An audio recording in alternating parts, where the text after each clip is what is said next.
All right, the webinar is live.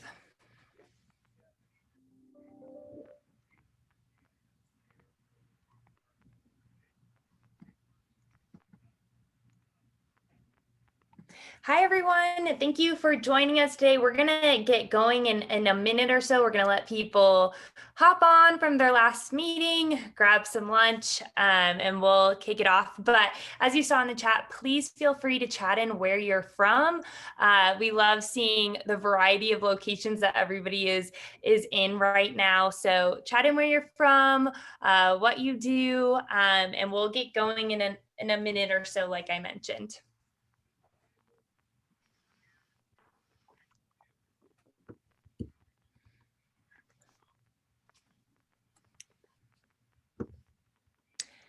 For those of you who are just jumping on, we're gonna give it a minute just to get people on the Zoom link, but we have an awesome presentation for you all today. We're so excited. We have a killer group of panelists that Chris will shortly introduce.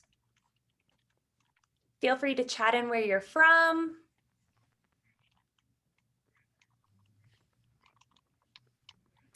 Alrighty, let's get going. So, hi everyone, my name is Kelsey. I am on the marketing team at Daxco. If we haven't had a chance to meet yet, nice to meet you. I am located in Denver, Colorado.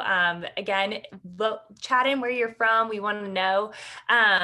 We're excited to hear from an awesome group of panelists today for our Learn from the Pros webinar, talking about ways that you can become more efficient and streamlined with sports management, program management, as we're really propelling through the rest of the year. Just some background or some tips before we jump in. Everybody who is attending is muted, just to cut down on background noise, but we do want you to be as engaged as possible. So if you have questions, chat them in. I will be monitoring the chat and we can answer it on the spot for the panelists, or we'll have some time at the end as well. So definitely chat in any thoughts, questions that you want Chris or the panelists to answer. And after this webinar, I'll be sending out a full recording of it, a blog recap with key takeaways so you can share with your team. But without further ado, I'm going to hand it over to Chris, who will introduce himself and the panelists, and we will dive right in.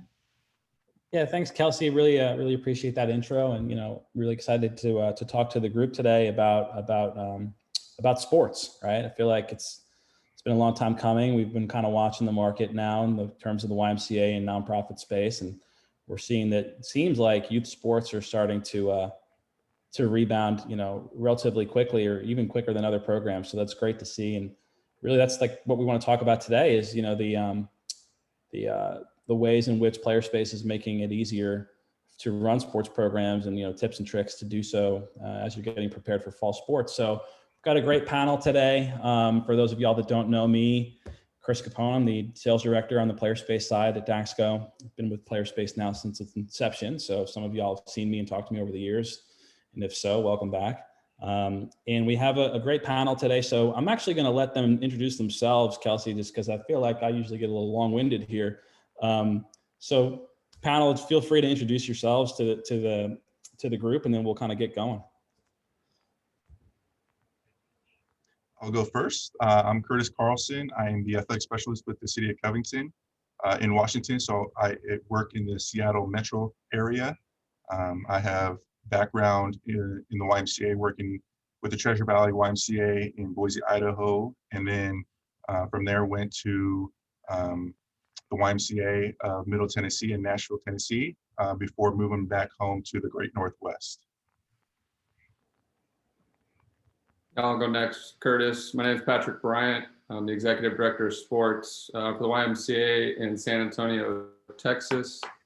We have about 12 YMCAs, about across 4 counties here. So I've been with the YMCA for about a little over 6 years.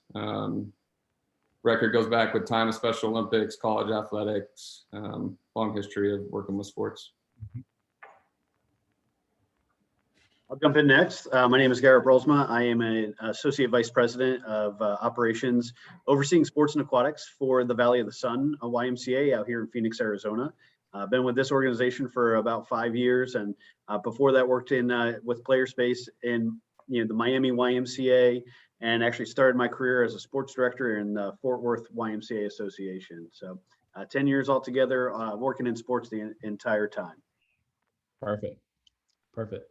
And then for the group, we do have another panelist that may or may not join. She's having a little bit of audio issues right now, but if Stacey does join, we have Stacey Defeld. She's the sports director for the San Angelo YMCA down in Texas, and she can definitely probably do a better intro than that. But I do know I've worked with Stacey for at least the last 4 or 5 years, and she's one of our Playerspace veterans. So we're really appreciative to have all of you on, and kind of just I think we'll just kind of kick it off and dive in a little bit.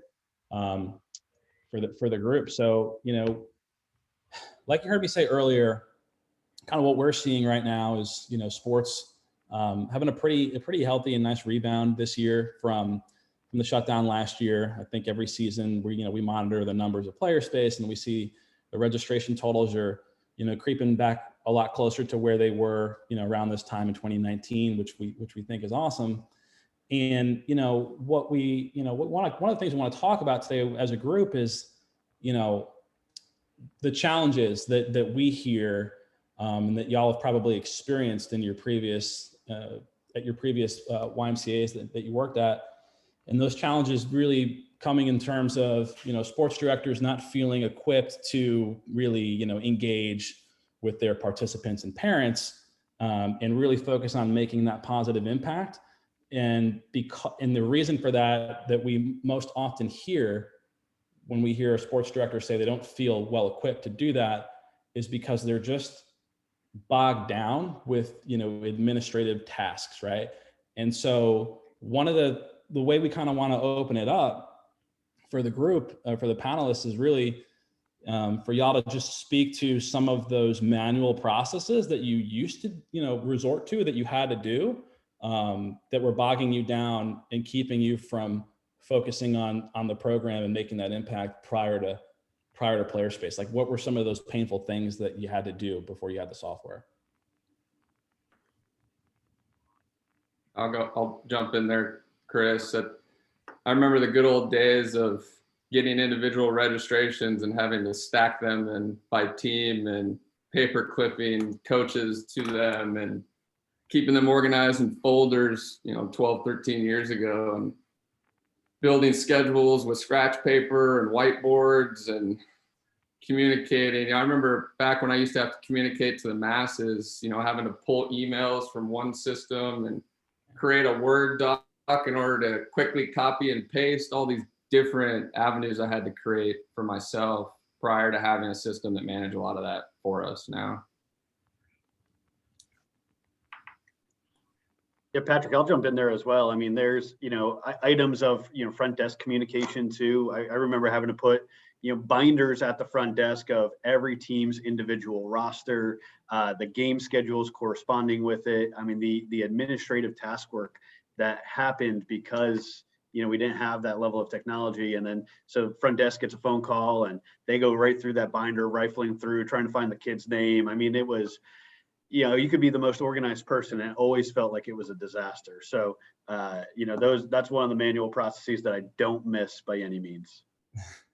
Another step to the manual process is if a kid found out that a particular coach signed up or their friend signed up late, and you had to redo all of those rosters all over again, reprint that roster, put it back into the binder at the front desk, and pretty much start all over again. So just keeping track of all those different spreadsheets and all those physical pieces of paper, nightmare. Yeah, I mean, it's just funny, we all worked, probably everybody at Playerspace came from, has some sort of athletic background, right? We're either running leagues, participating in leagues, playing at the collegiate level, stuff like that, just kind of the way it worked out over the years. And,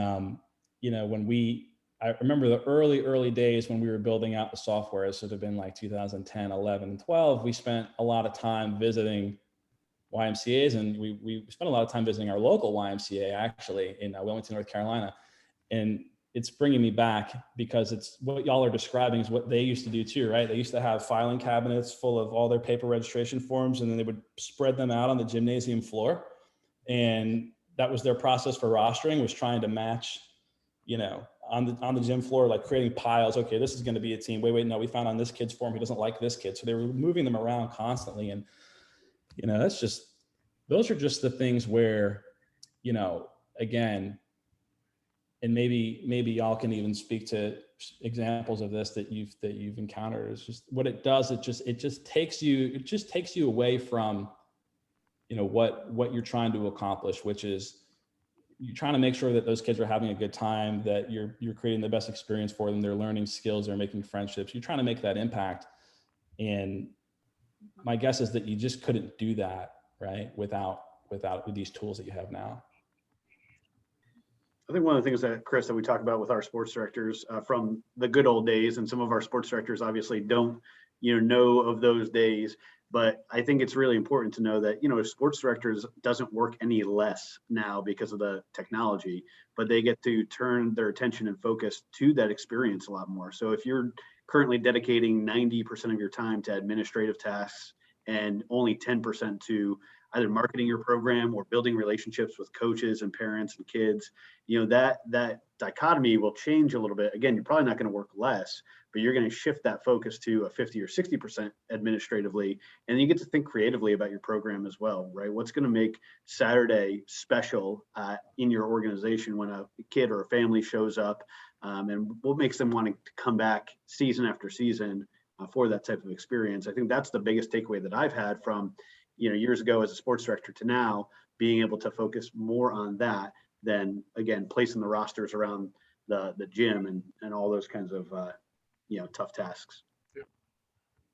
Garrett nailed it with, people forget sports is often two sides. One is administrative and one is the actual experience. And the old school way of doing it very much limited your time with the experience on the field and your volunteers. And I've always felt like our sports directors should be well known and, at the YMCA, be visible and have relationships. And to be able to do that, we had to free them up on the administrative side so that they could have a presence at facilities and games and managing staff at those sites, all those things that take time that overwhelm people in the past.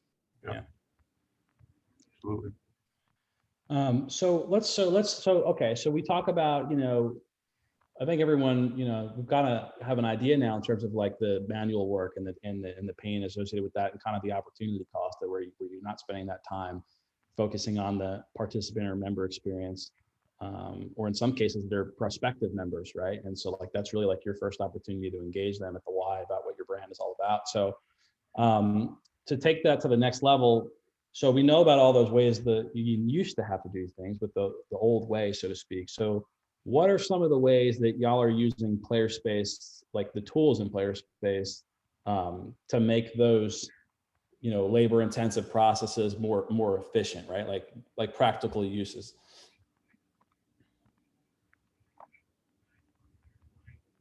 I'll jump in. I think there are, for me, I wrote down 4 or 5 kind of key areas, and we mentioned a couple of them already. Schedules, just the ease of creating schedules has changed tremendously since moving to Playerspace. Roster build-outs are very easy. The communication platform is something that I think is pretty special, right? Being able to email a team directly, emailing the entire league, whether, whatever kind of pertinent updates you might have, it's a lot easier than kind of what Patrick described of pulling out emails manually, having to blind copy people, all that kind of stuff. The next is coach background screenings has been a very important part for us. Obviously, we want to make sure that our volunteers are background screened appropriately, and having a good checks and balance system. I always felt like that was a real challenge between sports directors and human resources, trying to keep manual copies, a spreadsheet here, a spreadsheet there. That's all done. We have that feature through Playerspace. And then the last one that I wrote down was just ease of front desk usage, right? We all know that the sports director is only one person and can only communicate to so many people. And so to have your front desk be your advocates and be able to answer a lot of questions on your behalf has been really critical for us. Love it, Garrett. Love it. Patrick or Curtis, like, would any of y'all like be comfortable showing the folks on the call today a little bit of the system in terms of maybe how you're using it to build rosters more efficiently and honor preferences, or maybe just give like a sneak peek at, what that scheduling screen looks like or anything like that Garrett just talked about, I'm happy to do it, but figured the folks want to hear Sure. from you. I'll touch base about the practice, Patrick, if you want to talk about like the game stuff. Yeah, I'm comfortable with whatever. I've got some stuff pulled up too on my end, just to kind of show some different examples. So yeah, absolutely. Cool. So I'll go ahead and share my screen right now. So we're currently in our flag football season. And so you can see here, this is kind of like the landing page when you first log in. And so just right here is where all the practice schedules are at. And it's really nice. As you know, we all of our coaches have specific practice times, practice days, practice locations that they might prefer depending on their work schedule and what they've got going on at home. And so just clicking right here on the practice schedule, you can see that there's blackout dates. I don't typically have any blackout dates, so I typically don't schedule those particular days. So for example, like 4th of July, I don't add that as a blackout day because I just don't add it into the schedule in general, just so that some people might get confused. So I just try and avoid that as a whole. But you can go in here and schedule by division, so you can see all the different teams, when they practice, what time they practice, what day, all that good stuff. And so whenever for example, the Northwest just went through a huge heat wave at the beginning of July, and so we had to cancel a whole bunch of practices due to that. And so we had to reschedule a few things. And so typically what I do is I just go in here and I just screenshot this whole week right here in particular and send it out to those coaches and say, hey, here's what's available. Everything in green is what's available. Everything in blue is what's taken. Let me know what would work best for you and your team, and we could move your practice time from a Monday at 4 p.m. to a Thursday at 4 p.m., for example. So I know I love being able to go in here and see the whole week view, or even the month view, as you can see as I continue to scroll down. And you can see everything that's available, what's taken, what's used, so that we don't have any of those practice conflicts. We don't have coaches showing up at a field and saying, hey, can I use half of your field? When we have, as you can see, we have plenty of green here where coaches can have their own individual practice space and practice times where we don't have a lot of those conflicts. And so just like we had talked about earlier, it eliminates, writing all that stuff up on a whiteboard and crossing names off, crossing locations off, crossing times off, and double scheduling yourself or those particular practice fields. So this has been a huge help in that. In addition to that, I typically go by schedule by team. And so, for example, our Covington Community Park, you can look up what day, what time, right over here. So we typically start at 6 p.m. And so you can search those time slots and see if anything's available. But like I said, all these teams have practices scheduled already. So you can see all their practices listed out for the whole season. So by the date, all the way through the end of our program at the end of August. And all of our teams get reminders of when their practice times and locations are every week, which is a huge benefit, especially with how busy families are, coming out of COVID, and how busy some of their families are with kids in swim lessons and in sports and karate and all the different activities that they might be enrolling in. So that's a kind of a view of what scheduling practices is like. Like I said, you can see all the individual teams practices all year. I love this calendar view. Like I said, being able to do what's available, what's not available, and being able to reschedule coaches practices if they have conflicts for whatever reason. Love it. All right, let me see if I can figure out how to unshare my screen.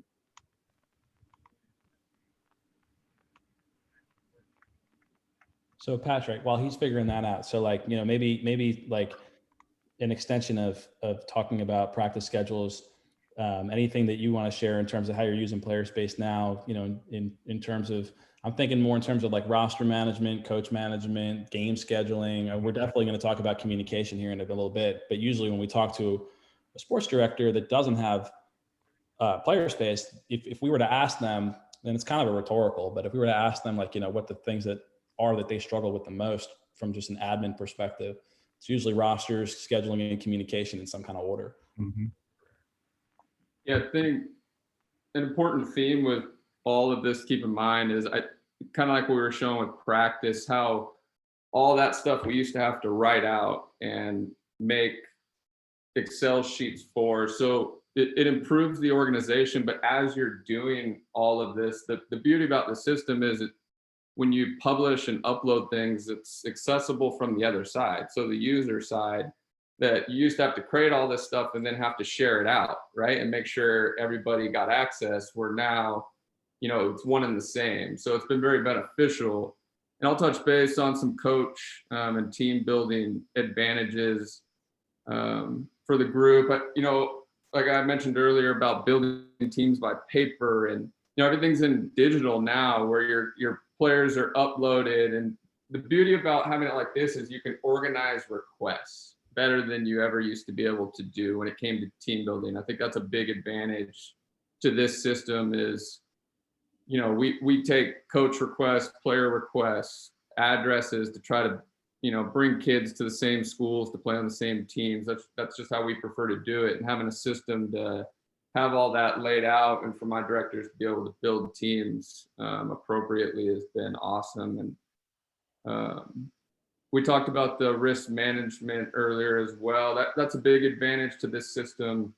We used to have a separate risk management portal where we used to have to background check people, and then you'd have to apply them to your programming. And I think we all know when you're managing people, that kind of creates a little bit of risk, that maybe people are assigning volunteers over necessity versus actual process and policy. So it allows us to keep teams organized, and it's done wonders for us in that level. And I was going to touch base a little bit on scheduling as well. Yeah. Because I've worked at different associations, and I've worked at large volume, lots of locations, varying schedules, combined leagues, all those kind of things. And that's where the difficulty of someone who schedules for sports, where the scheduling and Playerspace is basically created for you to. It takes a little bit of legwork to create the blackout dates and all those kind of things, but it digitally creates the schedules and the matchups that used to take forever. That I remember the 1s versus 2s and 3s versus 4s and double checking all that stuff. So some of the advantages to scheduling is you can create time slots that match your rentals or your own facilities. You can designate home venues. So like here in San Antonio, we have 7 YMCAs that we operate sports out of, but they combine in some way throughout the season for cross community competition, all those kind of things. So we establish a home branch to all of those teams to ensure they get an equal amount of time at home that they might also travel.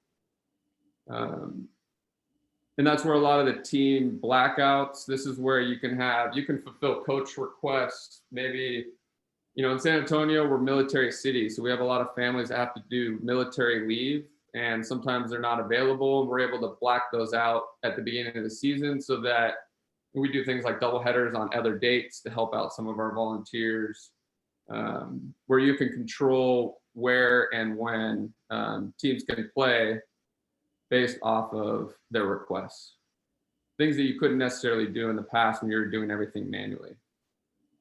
And this is an important feature I know there's some people on this call that have had multiple venues, and adding this a while back of home and away location balancing and being able to do home away multiple venues has helped us here in San Antonio tremendously for writing schedules. It's allowed my team to have a lot more time to put that stuff out and focus on the season versus trying to combine branches and figuring all that out.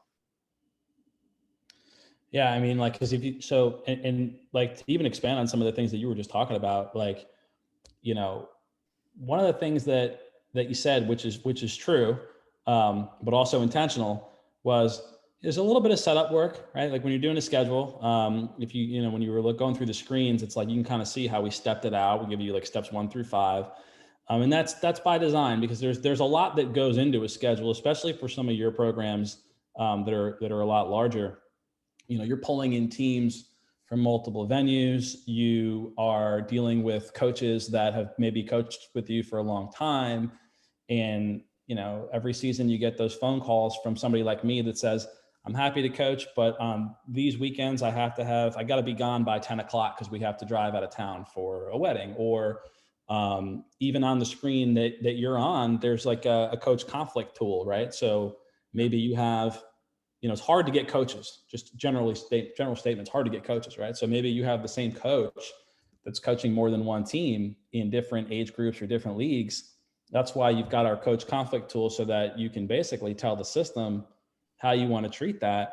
And, you're going to be guaranteed that you don't double book any coaches. So it's like things like that, right? We give you a little bit of upfront work to do, but the idea is that when the schedule is produced, the likelihood that you would need to manipulate that schedule is, very, very little. And one of the things that you mentioned too, that I don't think, enough folks know about or think about, is that, everything that you're doing as a director from a scheduling standpoint or a roster building standpoint, it's great because it helps you out, but it also makes it instantly available to your parents and coaches, right? So like schedules are when you publish them, they're going to be on the website. They're going to be on the mobile app for those parents.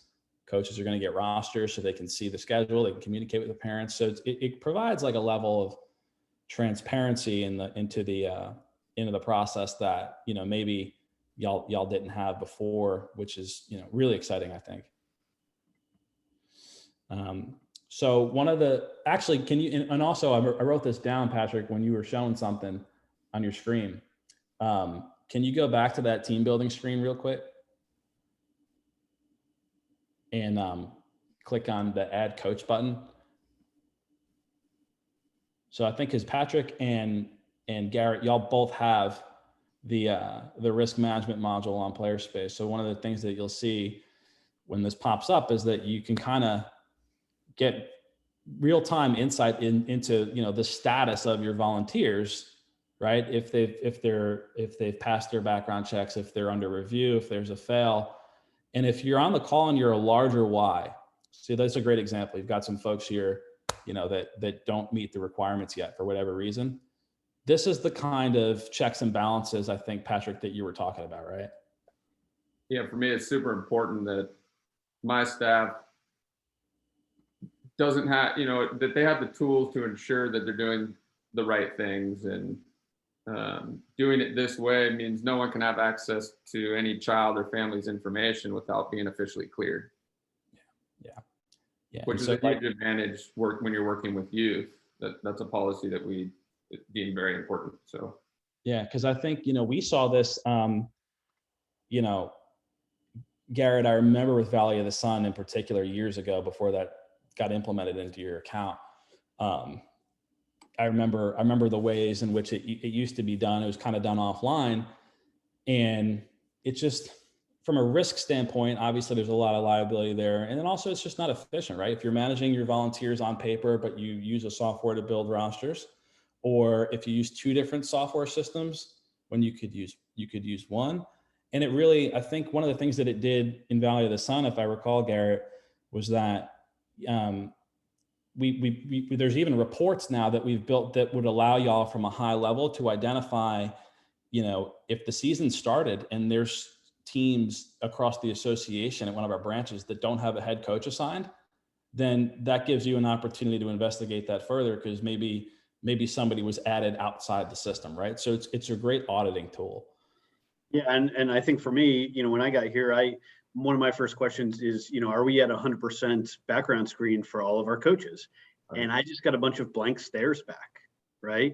And then, we had a business manager who was kind of managing the process with kind of the sports director. And it was so I had to run a manual list of who had gone through the background screening, a manual list of who our coaches were, start to line those up. And it was ugly. It was a really, really challenging approach. And now I'm able to pull a report, just before the season starts, and we have 80% of our coaches or our teams have coaches assigned. 20%, there's no coach assigned for one reason or another. Either we haven't recruited a coach yet, or they're still going through the background screening process, but at least I have a status on everybody. And that's, obviously as a youth serving organization, that is, as Patrick alluded to, that is imperative to our success and the safety of our children. So it is gone night and day of even being able to, measure where we're at and what policies that we need to put in place. Yeah. And you mentioned reporting, getting, being able to report on all those volunteers for all those grants and United Way and all those things, being able to pull all those reports from all the coaches and all the seasons and programs. Man, we used to have to add all those up with a calculator, and now it's printed out on a PDF for us. And yeah, I mean, because you think about it like this, I don't know if this is usually universally true at most Ys, and I think that y'all might attest to this, is that I always tell people, all right, if you just imagine this as a pie chart, right? And so, and the pie chart shows like, the distribution of, or the source of where your volunteers come from at the Y as an association. Usually what we see in the data is that the biggest chunk of that pie chart is youth sports coach volunteers. And so being able to put a system in place that allows you to, in your example, easily report on the number of volunteers we had and how many hours that they contributed, it's really beneficial, not just for grant consideration, but also, if you go to the website and I pull the annual report for YMCA, we calculate that all for you. You don't even need to take the calculator out. So, we highlighted some of those other communication advantages in here, like when you assign a coach and he's cleared, just notifying them that that's happened and them checking their roster, little those things built in to the advantages helped a lot as well. Yeah, so to expand on that communication piece of it, and this is for any of y'all that want to, talk about it or show some things or whatever, but, one of the things that, because it's an extension of the coach, of coach compliance, right? And one of the things that we hear a lot is, okay, prior to Playerspace, right? From a communication standpoint, there's a lot of inefficiencies because, sports directors usually have to resort to using their personal email. And if you run a really big program, like especially at Valley of the Sun and in San Antonio, there's programs that have hundreds and hundreds of kids, if not 1,000. So you can't individually email all the parents. So then what that does is it puts you in a position where you have to become a little bit overly reliant on coaches, right? And what ends up happening is that those coaches end up kind of going, I always say they kind of go rogue, right? Because they'll go out and they'll just get, third-party apps to run to communicate with their team, or they're like in these big text message group text threads with parents. And it just kind of, it puts you on a tough spot if you don't have Playerspace, because you don't have that insight, right? You don't know what's going on. You don't know who's communicating what they're saying until there's a problem. And so I'd love if y'all could kind of speak to maybe your experience with Playerspace from a communication aspect in any way, right? Like whether it's made an impact in terms of your ability to communicate with your families, or, maybe monitoring coach communication, compared to how it used to be. Yeah, well, going back to just the team formation process, like we said, when we move a player from one team to another team, those rosters are updated automatically, right? So we don't have to go back and move a player from on an Excel spreadsheet from one team to another team, and then we have to save that Excel spreadsheet and then save it as a PDF and then send that PDF to the coach. So whenever we move a particular player from another team, all the roster changes are instantaneous, and we can easily export that link and send it directly to the coach to let them know that, hey, we made this change to your team, which is definitely beneficial once like the first week of practices start and people figure out, oh, my friend's playing on this team or that team, or my favorite coach is coaching and we didn't know he or she was coaching, so can we get added to their team? So just making those different roster moves and being able to have those rosters instantaneously updated and being able to easily send a link directly to that coach has been very beneficial as well. I think communication is it's a time specific thing, right? Either something's immediate or you're putting out information about the future. I think the communication with this has allowed us to do both based on the time we're in, right? Whether it's the night of and you need to get something out to that family, that something happened to their field, like Texas froze in February and flooded half our facilities, right? So you got to be able to tell people quickly that something's happened, and you create this culture of paying attention to player space communication. That a lot of our families are in different programs at the Y because we do so many things, but they know when they see player space directly related to the sports side of their family, which has helped people be more receptive to our large communication as well. And I've kind of got some stuff up in the communication portal if anybody wants to talk to, and I can scroll and show, but I pulled up just some different options that this allows us to take advantage of when we're running a program, especially maybe someone like Garrett who has high volume. Like for us, we do about 6,000 kids in a season. So we've got to be able to communicate with a location specifically or the whole program itself. And we do that. Playerspace done a good job, like specifically giving us those options. So we can send messages on a program level, team levels. We can create master lists. Like a lot of times, like I did here for an example, we did all of 2019 fall. And we'll use that to, hey, remember winter registration is open, right? So it's allowed us to utilize a group to promote and also that group to share specific information to their season. Yeah, the custom list feature, just not to cut you off, Patrick, but that custom list feature is one of those things that's been in Playerspace for a long time that to this day, I don't know that gets utilized enough because it literally, if you think about it, right, like San Antonio, to use your example, like you guys have been on the software now for years. And so you have access to all of your previous participant information. So within a few clicks, you can create a deduped targeted email list for anything. Like to your point, like, you know, we already have a database here of people that are really interested in sports because they've participated in the past. Let's email them a link to early registration for winter basketball. And, you know, it's like tools like that exist in the world, but, you know, if it's not integrated into your sports program management software, you know, it's really, you're just not being efficient. So.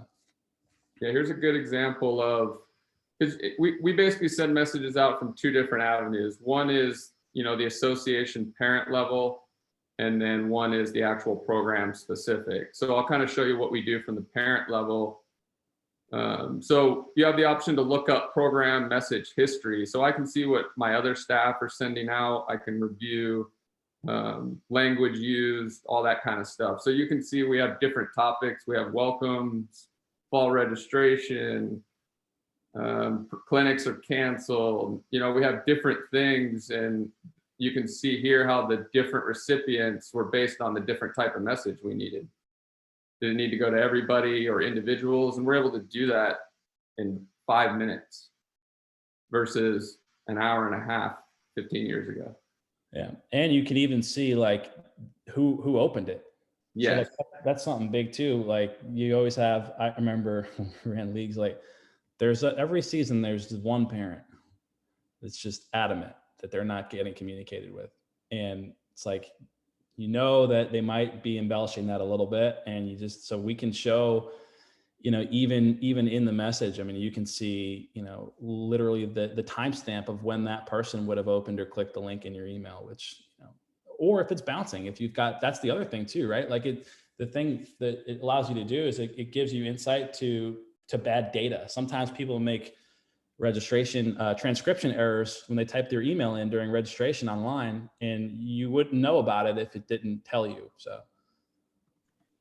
hey Chris, we have a quick question from our audience. Do you want to save this to the end, or do you want to quickly showcase it? How do you set up a coach's background check in Playerspace? How do I see the status tab on if they passed or have not done it yet? Nick's audio faded when this was happening, so we didn't know if we want to just quickly show now or save to the end. we can well, it looks like Patrick's already jumping the gun and showing, but basically Thanks, Patrick. Yeah, the short, appreciate it. The short on background checks through Playerspace is, first of all, that ability to do that is predicated on you having the risk management system, which Patrick and Garrett definitely have. Curtis, I don't know if you have it. Actually, you do, I believe. And so that's a different module that supports the League MVP module, which is the sports software. So it's an add-on. There's an added cost to it. So essentially, if you have the risk management system, all of that, without getting too into the weeds, just gets configured within the multiple tabs that exist underneath that tile. So a lot of y'all might have that tile on your dashboard, but it's dormant. There's no functionality there. So if you want to set up coach background checks and monitor all that through Playerspace, you just need to have the risk management system. And then when you have it, you do have that repository where you can see everything.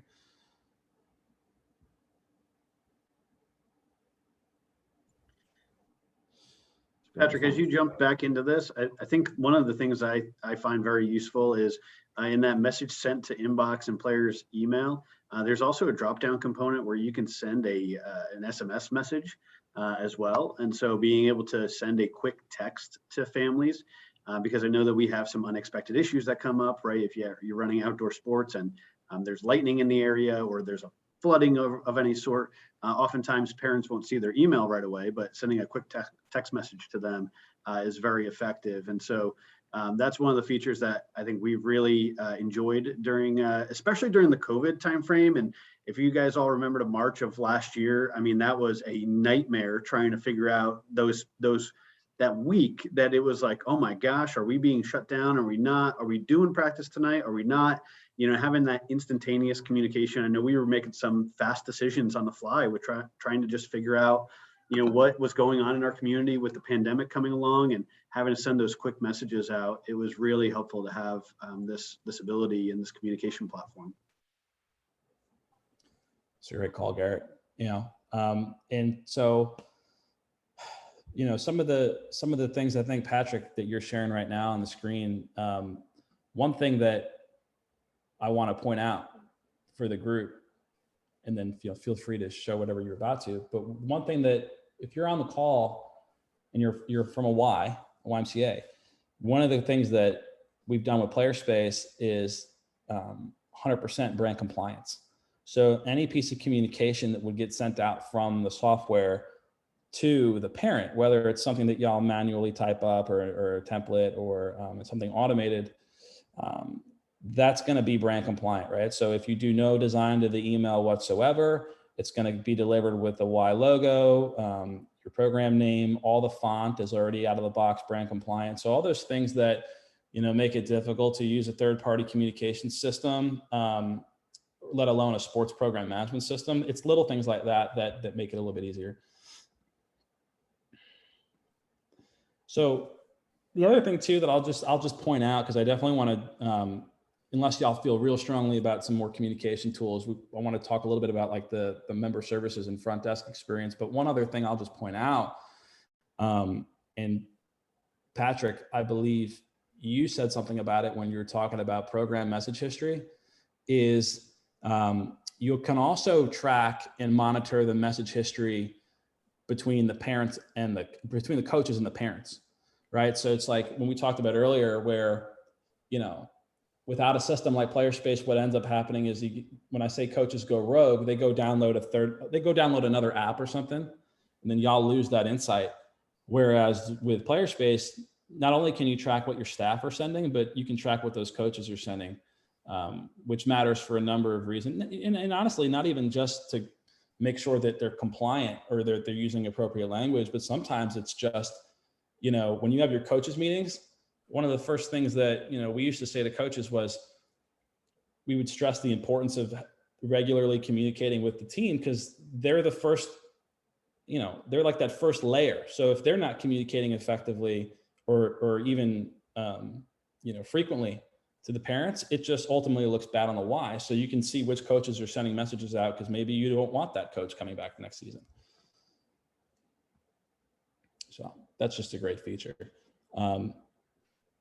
And the last thing we want to talk about, you know, because we've talked about rostering and schedules and communication, and usually those are the big three, right? When you think about running a league, because, you know, really you can argue all the features fall into one of those categories to some extent. But, you know, the last thing is, okay, so we have this software, right? So now the sports department's, running a lot more efficiently. You guys are having a lot more time to spend focusing on that participant experience and all the things that, it allows you to do.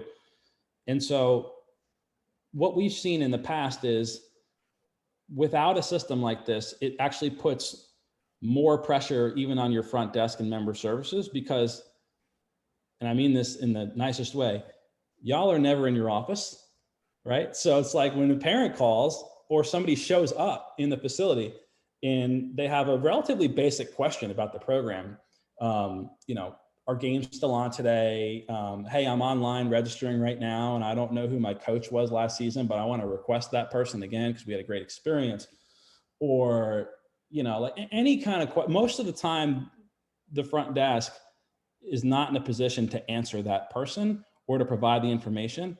And so they either reroute the call or they turn that person away. And it's just, if you look at it in terms of the lens of providing them the best experience, one of the things that our customers are able to do through Playerspaces is leverage that front desk lookup tool or like that front desk portal to put the member services department in a better position. So I don't know if y'all are using that or if you can speak to your experience with it, but.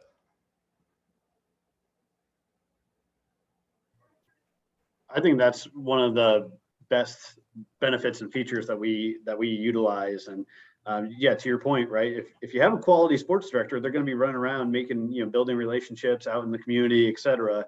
And so, yeah, not in the office a ton. And so many basic questions come through, like, when's my practice time, right? What location is my game at on Saturday, right? And so, yeah, the Welcome Center, and thank you, Patrick, for bringing this up, being able to just answer these on the fly. And I also think it comes along with a little bit of training, right? And that if you don't have a really good relationship with whoever the sales team is of the program, this all just kind of falls apart. And so you could easily look up the player. You can see if something's wrong with their account, right? If we accidentally typed in their email wrong, we can update it there. You can get their coach's information to them, and then of course export their schedules, whether practice or game. I mean, it's really a high level benefit. And what we've noticed is that when we're using it really, really well, the amount of voicemails and emails that a sports director has drops significantly. But those who are not utilizing it really well, or those who are not communicating with and training their Welcome Center on how to look up and whatnot, their emails and and phone calls, voicemails pile up like crazy, and they wonder why, right? So this is very much of a great program where if you put the work in the back end, it's going to be a lot easier on the front end. So. Yeah, Garrett, I mean, the front desk at the Y's, and they play such an important role. And those of you who've worked with front desk, or it's a very young generation, they come and go often. So you often have different people, and you don't want them to have control over programming and answer questions they don't have the answer to, but giving them access to the player lookup tool, is like Garrett was alluded to, just took off so many phone calls and emails from our sports directors on very simple information that someone could pull up right in front of them, versus a 24-hour delay just waiting to find out who your coach is. So it improved the customer experience tremendously. Yeah, it's just, one of those things there where I really can't speak enough about how impactful that, like, it's subtle, right? It's little things. It's just, I think that the Y in the last few years, I've observed, has become even more hyper-focused on providing that member experience, or the best member experience, right?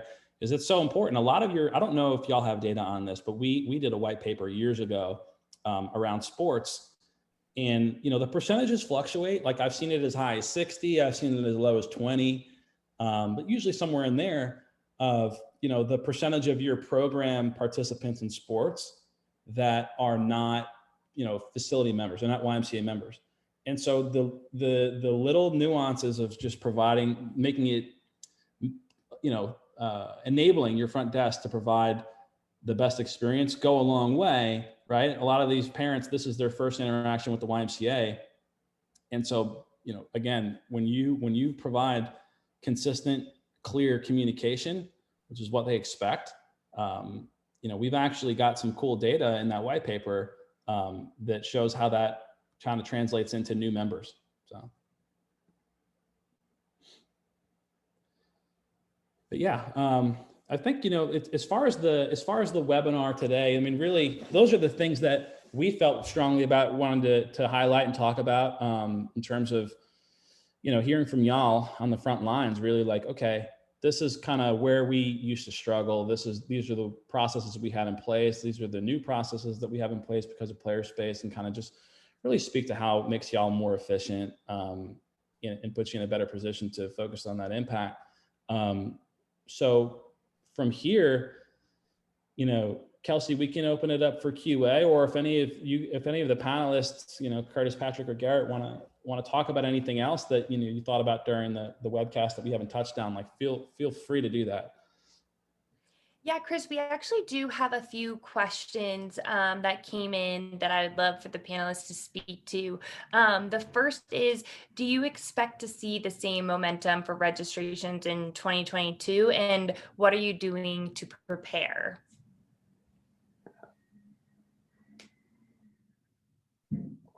I'll speak for San Antonio. Yes, we do. I think we've already seen that in Texas, that volume has returned fast. We're only about 10% shy now of our pre-COVID numbers here. But as far as preparation, I think, post-COVID, a lot of us took an opportunity to look at operations and how do we better effectively and efficiently run sports within our departments. And honestly, Playerspace plays a role in the ability to do that. I know one of the huge things that we did here at the city of Covington was adding that risk management module, and kind of cleaning up our process. So that was a huge project for us during 2020, where we actually had some of that downtime where we could tackle a lot of that stuff, versus when we're in a lot of the programming. So just being able to clean that process up, where we're not trying to collect 4, 5, 6 different pieces of paper from our volunteer coaches, where we can send them directly to a link and they can do all that stuff online and complete the process online. And I know for us, that's really been helpful, with myself and with our HR management as well.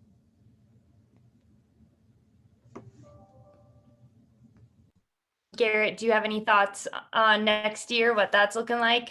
I think Patrick and Curtis hit it really well. I mean, we've been really fortunate that sports has come back strong, and so that's really positive. And we took the time during the pandemic to just reorganize ourselves, identify what was working, what wasn't. And so we anticipate this to continue to grow. I think the thing that we're looking at the most is, what are our staffing needs, right? Do we have strong sports directors in the right places? Are we growing in any particular areas? Do we have to put more staffing resources to that? And I think we can all probably agree that staffing's been a really, really big challenge across the country since the return of things being back open again. And so just making sure that we're preparing for that appropriately is the kind of our next horizon that we're looking at. Yeah, and, Awesome. and the system, I'll just add one thing to that, because I hopefully y'all would agree, but I'd love to hear your thoughts on it, which is, and we have some data on this too, and it seems to be somewhat regional, but what we're finding in the movement now is that, YMCA sports programs in particular are actually, like, we're seeing that they're picking up registrations as the reopening happened. We're seeing that they're picking up registrations from competitors that, just didn't survive the pandemic, right? That either the businesses went out, or like the Little League that used to be volunteer driven is not going anymore. And so we're seeing that the Y's picking up registrations that they previously didn't have. And so being one of the things that Playerspace, I would hope allows you all to do when you have it and, you've got that system in place, you can capitalize on that. You're not overwhelmed with the influx of registrations. And so, what we see is that because of that increase, creating like a system dependent, the system being Playerspace. So creating like a system dependent infrastructure around sports, as opposed to a people dependent infrastructure where you get a sports director because it's a transient position. So when they leave, their processes go out the door with them. But having that system in place allows you to make that, when you get new staff and new hires, Garrett, it makes the onboarding actually a little bit easier because everything is systemized and there's a database in terms of training content and stuff like that. And I think that's one of the things too. People are always a little apprehensive of change, and I know we kind of touched on it a little bit earlier where, we were implementing Playerspace, and at the same time, the previous coordinator here at the City of Covington had another platform called Team Sideline that they were using for communication, game scheduling, all that kind of stuff. So just being able to consolidate, and once people get in there and figure it out and you help them along in the process, it's just night and day in the old processes versus now, where it's a one-stop shop. You have everything just a couple clicks away, and it just makes it that much easier, that much more streamlined, so that you can go about and do all the things that we've been talking about, going out and building those relationships and touching base with all those community members that are that important to growing your programs.